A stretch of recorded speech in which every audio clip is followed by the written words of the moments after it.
Hey guys, Sid the Nerdy Mark here. Um, just wanted to mention that I forgot to record an intro for this video, but this video is gonna be the Elimination Chamber predictions video. So enjoy.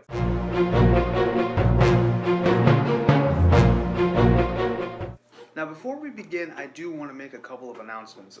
First things first, Raw and SmackDown will from now on be reviewed in one video so that I can focus on other things as well, like, my comic books. And speaking of comic books, I do have my spoiler-filled review of Black Panther coming next week. I want to sit down and do a little bit more extensive research. Really want to take a deep dive into the movie of Black Panther, so it really can give you a good analysis of the film, and that will of course contain spoilers, so you've been warned. Here's how these predictions are going to work. The first thing I'm going to talk about is what I personally want to happen, like who do I want to win this match, what are some spots I want to see, versus what I actually think is going to happen. As a fan, I want a certain thing to happen, but as someone who is going to be analyzing this show and reviewing it, I know that I can expect a certain other thing to happen. I want to give both sides of the argument. Hope you guys enjoy this. Hopefully it's a little different, a little bit more varied. That's how these predictions are going to work. So hope you guys enjoy.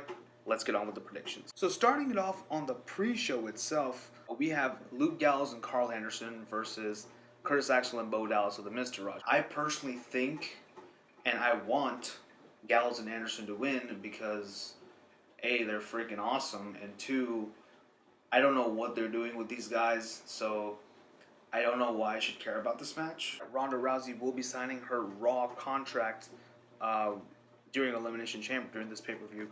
First of all, I would like to see her do something else besides awkwardly point at the WrestleMania sign. This is what I want to happen. This is what I really want to happen. She's about to sign the contract, and then, here comes the money! I can't do that. Shane McMahon comes out along with Charlotte. Charlotte and Ronda have a face-to-face. Shane offers a contract for SmackDown Live. And Ronda Rousey signs a SmackDown Live contract so that she can get a match with Charlotte. Obviously build her up in SmackDown. I mean, you got 2 months at least, build her up a little bit. And then give her a match at WrestleMania with Charlotte. But what I think is going to happen, she's going to sign the Raw contract, and she's going to point at the WrestleMania sign again. That's all I think is going to happen. All right, now we move on to the tag team titles match. We have Sheamus and Cesaro, the Raw Tag Champions, versus Apollo and Titus O'Neil. No longer Apollo Crews, just Apollo. I would like for Apollo and Titus to take the win. Just because I think it would be really cool. These two have never held tag team gold before, so it would be good to see, some fresh faces. However, I think Sheamus and Cesaro are going to retain and keep the belts until Mania, where they will drop them there. All right, now we have a match that I'm really looking forward to and I'm really concerned about.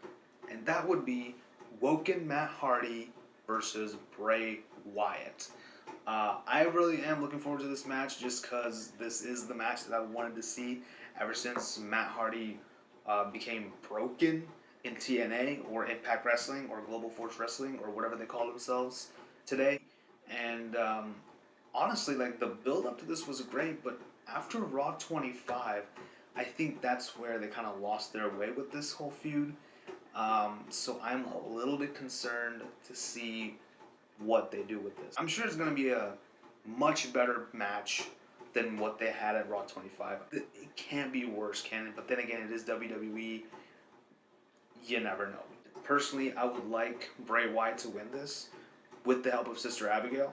Finally, pull the trigger on Sister Abigail. But what I think is going to happen, I think Matt Hardy is going to pin Bray Wyatt, and he's going to win this match.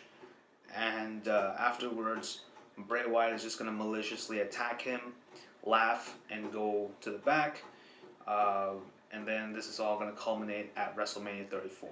Then up next, we have the first ever Women's Elimination Chamber match between the Raw Women's Champion Alexa Bliss versus Sasha Banks versus Bayley versus Mickie James versus Mandy Rose versus Sonya Deville.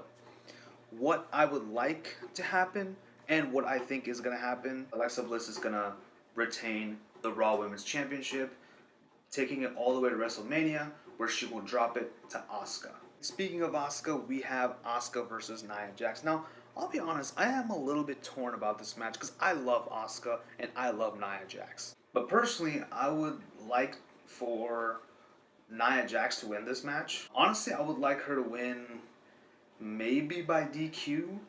Maybe, honestly, push Asuka to a limit where Asuka actually has to like get really mad. Just tell that story where, Nia Jax, she is a big and strong woman, and Asuka really has to work hard to put her down. Asuka, she gets so mad that I would like to see her take a steel chair and hit it across the back of Nia Jax, making Nia Jax the winner of this match by disqualification, thereby entering her into the Raw Women's title picture. Now, I know false finishes aren't exactly the cleanest way to finish a match, but if you're going to have the stipulation with Nia Jax, might as well exploit it. However, what I think is going to happen is Asuka is going to pin Nia Jax clean, and she's going to go ahead and go into WrestleMania and face Alexa Bliss and beat Alexa Bliss and become the new Raw Women's Champion. It's time for our main event, the first ever 7-man Elimination Chamber match. It's going to be The Miz versus Seth Rollins versus Roman Reigns versus Braun Strowman versus John Cena versus Finn Balor versus Elias, who is going to go on last. What do I think should happen in this? Well, first of all, I do want The Miz to be eliminated by Seth Rollins. Okay? That means Miz and Rollins feud for the IC title, because I would love to see Seth Rollins get the Intercontinental title. Then all 3 show members will be the Grand Slam champions. The last 3 people I want to see in this match, the last 3 people I think should be in this match, should be Finn Balor, Roman Reigns, and John Cena. Here's what I think should happen. John Cena has Finn Balor on his shoulders on the AA. Roman is knocked out. Hits the AA onto Finn Balor. Goes about to go for the 5-knuckle shuffle, does "You Can't See Me," and then he hears Undertaker's gong. The lights go out, lights come back on. John Cena's looking around. There's no Undertaker. And then from behind, Roman Reigns is up. Boom. Hits John Cena with the spear. 1, 2, 3. John Cena's eliminated. That means John Cena and The Undertaker have a match at Mania. Meanwhile, Roman Reigns turns his attention to Finn Balor. It's the last 2. They have a good back and forth, but ultimately, Finn Balor hits the coup de grace on Roman Reigns. 1, 2, 3.